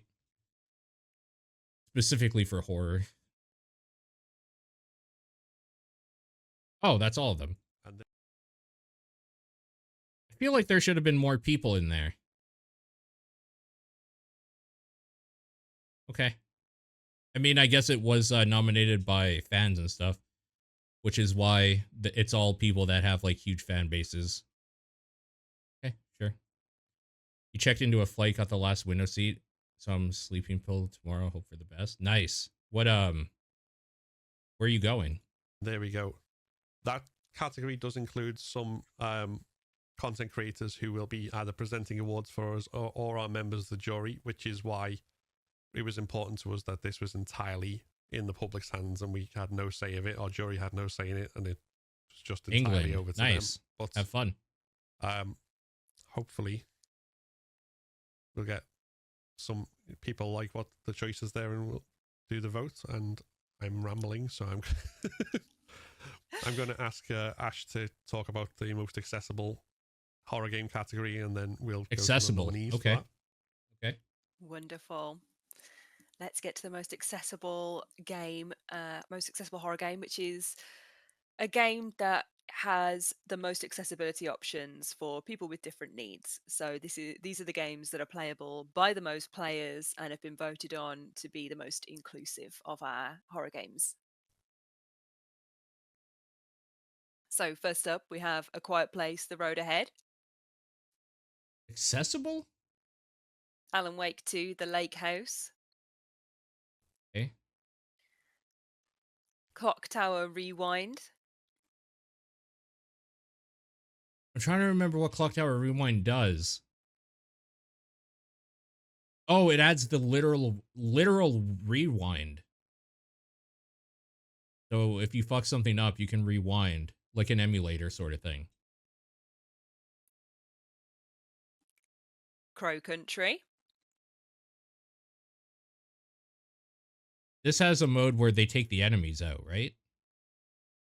And it's just like a puzzle game sort of thing. I think that's what this game does. I can't remember though. Dead by Daylight, I have no idea what makes that accessible. Diablo 4. Forgot how to read Roman numerals then. Grun, Yeah, I don't know. I don't know anything about Grun. Mouthwashing, Accessible? Silent Hill 2, It's Silent very easy Hill, to The Short access. Message,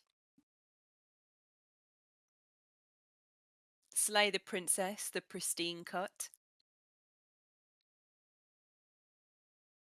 Slit Ahead, I gotta be honest with you again. This isn't like necessarily them. This is every award show because the VGAs do this as well. And I think like anytime you give nominees or like an award for like an accessible or accessibility thing, please tell me what the thing that they do that's interesting is.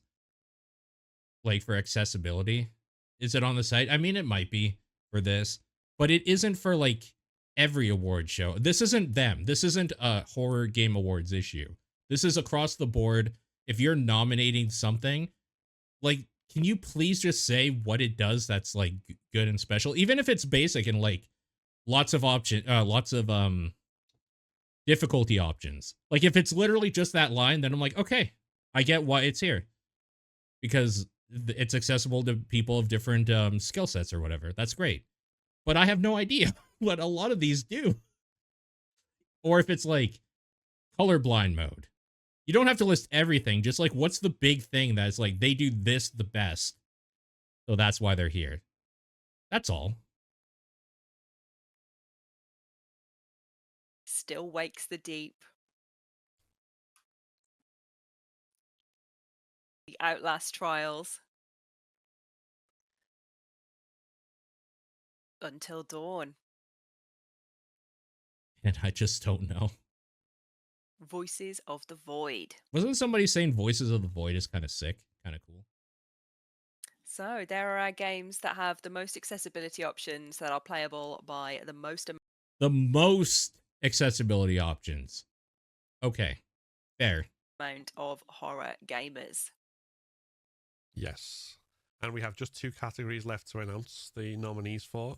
So we're going to start with the most anticipated horror game. Okay. And these are the horror games that our jury are really looking forward to that have yet to come out. And, well, let's take a look and see what we've got. So, most anticipated horror game nominees include the Alien Isolation sequel. Sure. Yep. Below, Rusted Gods. Bendy, The Cage. People like those bendy games. Corpse Party 2. Sure. Okay. Yeah. Chronos, The New Dawn. Yep. Dark Fracture. Trying to remember that one. It sounds familiar. Dark Web Streamer. I don't think I know that one at all. Directive 8020. I don't think I know that one either. Doom, The Dark Ages. Sure. Hell yeah. Give that to me. Holston. Yep. That one looks fucking awesome. Ill. I thought Ill came out later this year. That game looks good. John Carpenter's Toxic Commando. I mean, I wasn't impressed by that trailer. Jurassic Park Survival. Yeah, could be okay, I guess. Little Nightmares 3. Maybe. I don't know if I like where they're going with Luto. that. Luto looks pretty cool for people that like that type of game. No, I'm Not a Human. I don't think I know that one. OD. I mean, I just want to see more of that. Hideo Kojima doing horror? Yeah. Path into the Abyss. Post Trauma. Yep. Been looking forward to that one for a while. Maybe one day. Reanimal. Sure. Yeah. Resident Evil 9. I mean, obligatory, yes, but we'll see. Scarlet Lake. Sure. Yep. Silent Hill F. Yep. All the Silent Hills should be on here. Silent Hill Townfall. And they are. There it is. Subnautica 2. I understand why it's here, but it's not really a horror game. Tenebrous Yes. Somnia. Yep. God, I want that game so bad. The Echo Paradox. Eh. Yep. Tormented Souls 2. Very much want that one. Yep. We Harvest Shadows. I don't think I know that game. Oh, there's so many coming. They're all exciting. Yes, they definitely are. And it's a sign that if you thought this year's awards were stacked, it's going to be the same again next year. But we are getting ahead of ourselves. Let's not talk about 2025 yet. Let's get 2024 out the way. So, the big one. Game of the year. Ooh, the beefy one. The meaty one. So, for horror game A Quiet Place should not be here, dude. Are you kidding me? of the Come year, on. we have A Quiet Place, The Road Ahead, I don't get it. Buckshot Roulette, It's an honor to be nominated, Buckshot. Crow Country, Great game. I don't think it's going to hang with some of the other ones, but it's great. Five Nights at Freddy's, Obligatory Into the Pit, FNAF game. Obligatory FNAF. Hollow Body, Sure. Home Safety Hotline, I do need to try that out at some point. Indigo Park Chapter 1, Mouthwashing, I would love that to win, but I don't think it's going to. Shipwrecked 64, Because that exists. Silent Hill 2. Think it's going to take it. Slitterhead. I would love Slitterhead to come in and take it, but there's no fucking way, man. No way. Sorry, we're closed. I think that'll get a decent amount of votes, actually. Still Wakes the Deep. Again, honored to be nominated. The Outlast Trials. I don't think that belongs here either, frankly. And there we have it. Horror Game of the Year, the big one. Those are all of your nominees. And you can vote now in the Horror Game Awards website, horrorgameawards.com. If you want to go straight to the voting form, horrorgameawards.com. There's Black Ops 6 Zombies. True. And they will all be laid out for you there to choose What a your scam. favorites. As mentioned, on the 14 categories that have been nominated by our jury, you choose the top 3, and then from that, that's what the jury have to pick the winner from. And then for the 2 public voted categories, Player's Choice and Horror Content Creator of the Year, whichever nominee wins the vote wins the award. Ooh, the power's in your hands now, everybody. Please get voting. And we really look forward to seeing you on the 14th of December for when we get to actually award all these wonderful games and creators involved in the horror genre. Yes, it's going to be a very stacked show and absolutely can't wait. It will also have better production value than this because we did experiment with What do you mean? This is great.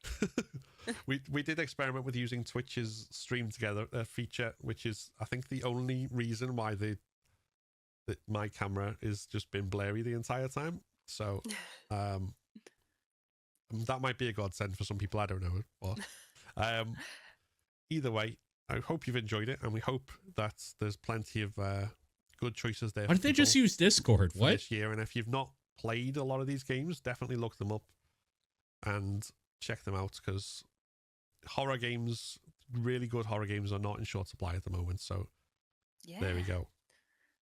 Just the short list is 100% a must play list. So enjoy and stay spooky. Yes, and with that, one final thank you to our mods on Twitch and YouTube, and also to everyone who's watched and everyone who has helped make the Horror Game Awards what it is, not only now, but over the past couple of years. So we hope to see you at the show itself, again, live on the 14th of December. And until then, we'll see you next time. All right. So there you go. Those are all the nominees. We'll let this play because I think it's important when people put something together that they get the courtesy to be shown. Oh, he is part of it. Okay. I know a lot of these people. For better and worse, I guess. For better or worse. David Jaffe is part of this. I love that Sam Barlow is as well. It's great. Pretty cool music too. I like it. That's good.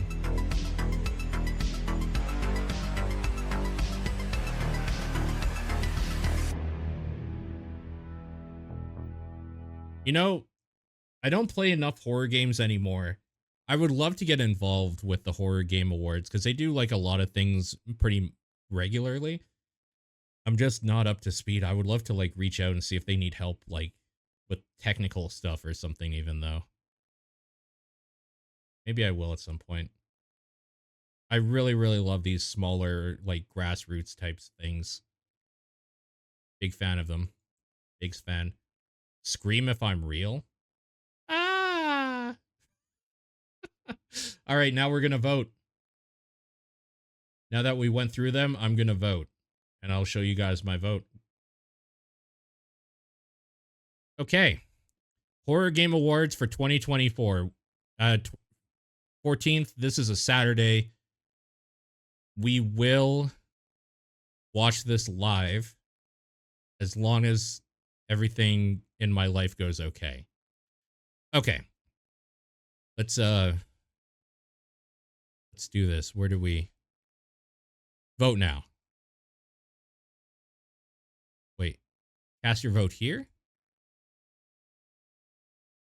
Oh, it's a form. Okay. Well, how long is this form? Okay, whatever. Okay. Horror game of the year. Honestly, like, I love mouthwashing.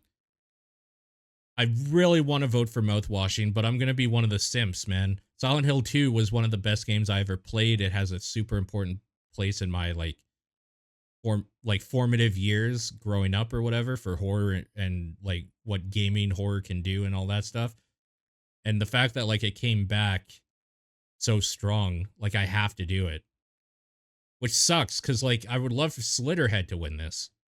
I would love mouthwashing. There's so many games here that it's like it would be real sick if Crow Country won this. But this should almost be a game of the year that isn't Silent Hill category, in my opinion. Man, what a bummer. But still, God, I loved Silent Hill 2. I'm going to be one of the simps. Who is your choice to win Player's Choice? Player's Choice? Oh, so like not necessarily the best game, but like I'll give this one to mouthwashing. I feel good about that. Also, I should do this. You know what? Let's throw on some tunes, right?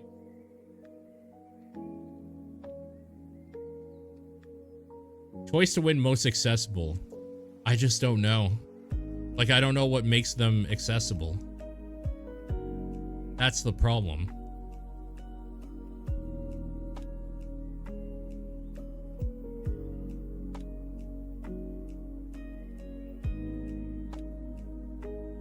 Just don't know.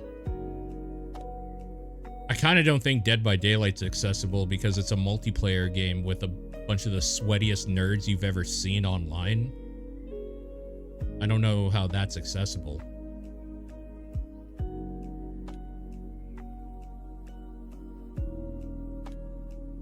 I mean, the short message is literally you just walking around. That's pretty accessible. Oh, but it's on PS5 only. So if you don't have a PS5, you need to buy one for this game. That's pretty inaccessible.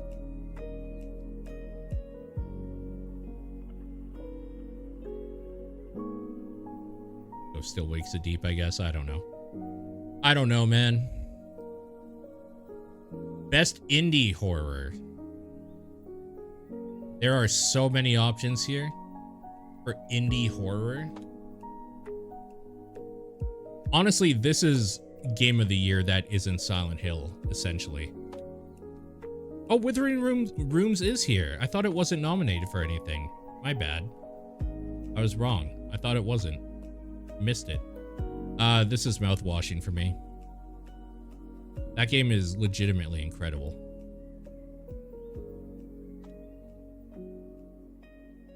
Best game in the survival horror genre. My favorite genre.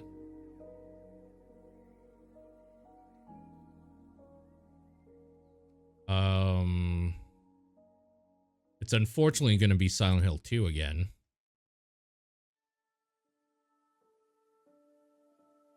I don't know. I don't know why I have this like hang up of like, I'm choosing the answer that everybody's going to choose. Like a lot of people are going to choose that answer because it's the best one. Like, I don't know why I have this weird hang up like I have to be different or something. Best multiplayer horror.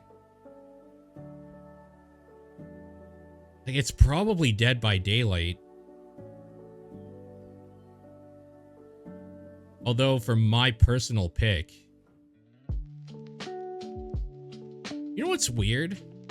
Demonology's not on here. Wait, is it Demonology or Demonologist? Hold on. It's Demonologist. What happened to that game? Like... Have they been updating it? New map September. Honey, F off. Funeral home.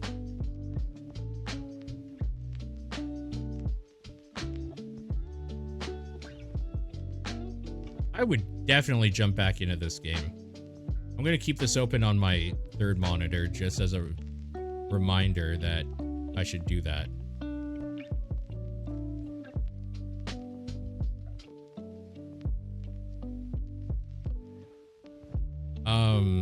For multiplayer, for me, it's probably Lethal Company or Phasmo.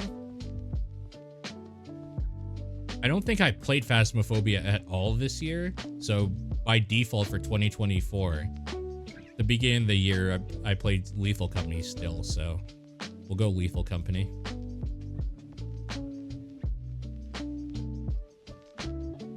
Best VR horror. This is a no-brainer for me. The only one that I actually tried my best to get through, but unfortunately still didn't. Best performance. I feel like I'm out of my depth right now because I know that Still Wakes the Deep has some of the better performances this year. So my options, unfortunately, are going to be stuck to Silent Hill. Oh, Alan Wake. Until Dawn. Okay. I still have some options here. There's a lot of Silent Hill here.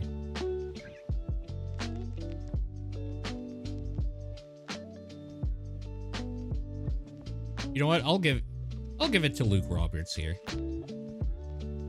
I don't think he's gonna win it at the VGAs.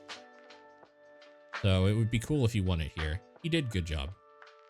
He did good job. Best narrative. Silent Hill 2's here, right? I feel weird about doing Silent Hill 2, especially because Slay the Princess is here. I think I have to go Slay the Princess for me. It has the most narrative, and it's all like involved. The gameplay involves the narrative directly, right? Soundtrack, I honestly just don't know. I don't particularly remember any of these soundtrack. What? Oh no, I know it's Silent Hill. Akira Yamaoka is the best. My bad. I lied. I knew. Best developer. I can't believe that Konami is here for Silent Hill: The Short Message, because I wonder if people are going to vote for that inadvertently, thinking that they made Silent Hill 2 when it's Bloober Team that made Silent Hill 2.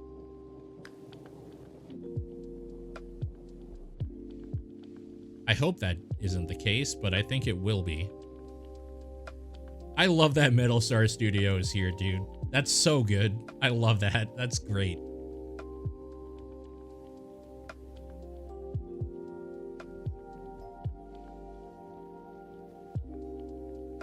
This is just normal developer, right? Not indie. Significant positive impact in the world of horror. Did Capcom do anything this year that was like significant horror-wise? Capcom developed games.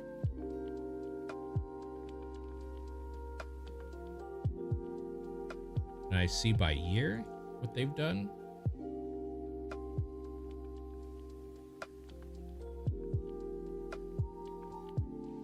Oh, it would have been Dead Rising, right? This year, probably. For them.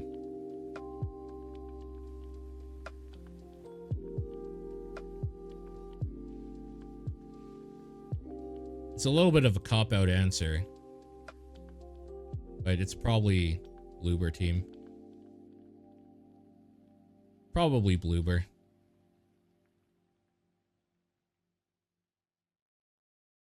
Best indie developer. See, now we can talk.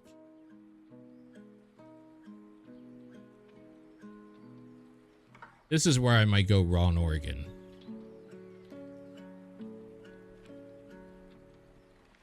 Like,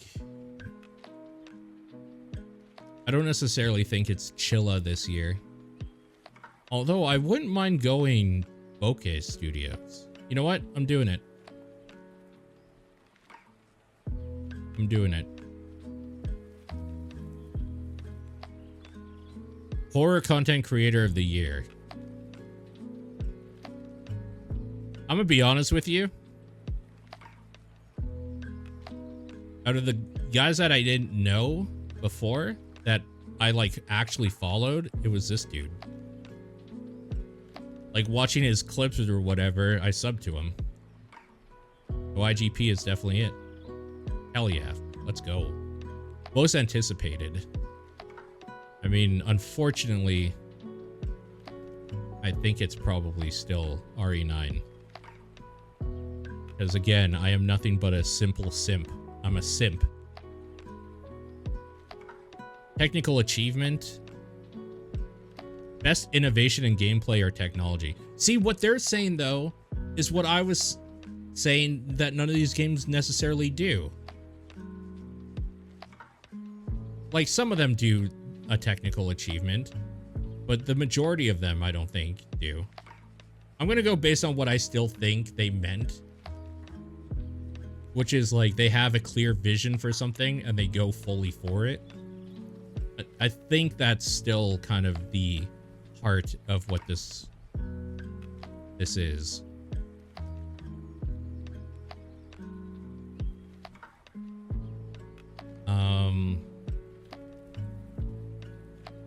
It might be Indica. Could be Lorelei. It could be Mouthwashing. It could be Silent Hill, and it could be Slitterhead. And from the little I've seen, it could be Still Wakes the Deep. Probably not Still Wakes the Deep. It is more likely Slitterhead, in my mind. Silent Hill 2 is solid. I don't think there's a technical achievement, necessarily. There's some good stuff in there, but I'm going to go Slitterhead. I think mechanically it's the most interesting game that's come out this year.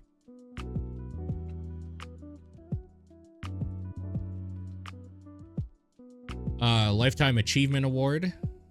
Okay, here we go. The Last of Us and Doom. Scratch's Asylum. Okay, so found him. Puppet Combo. Yep. Alone in the Dark. Yep. I mean, to me, this is Masahiro Ito. Toyama is not a bad choice either. Lifetime Achievement.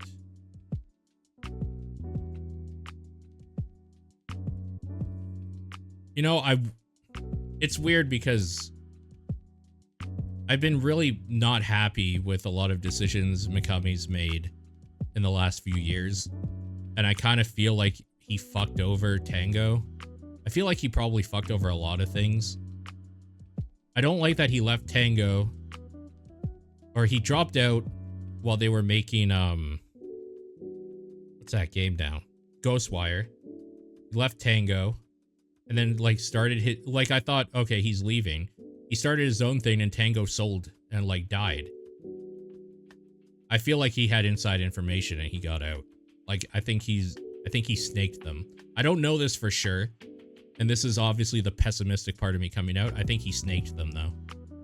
So I'm really not happy with him.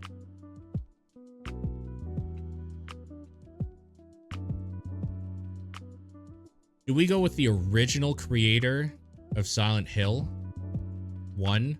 Or do we go with the dude who made, like, all the good Silent Hill games? Slitterhead's pretty sick. Siren is interesting. I love that Ikumi's here. I think she's not far enough in her career for a Lifetime Achievement Award, in my opinion. Maybe that's shitty to say, but, like, she's still going places. I'm gonna go Masahiro Ito.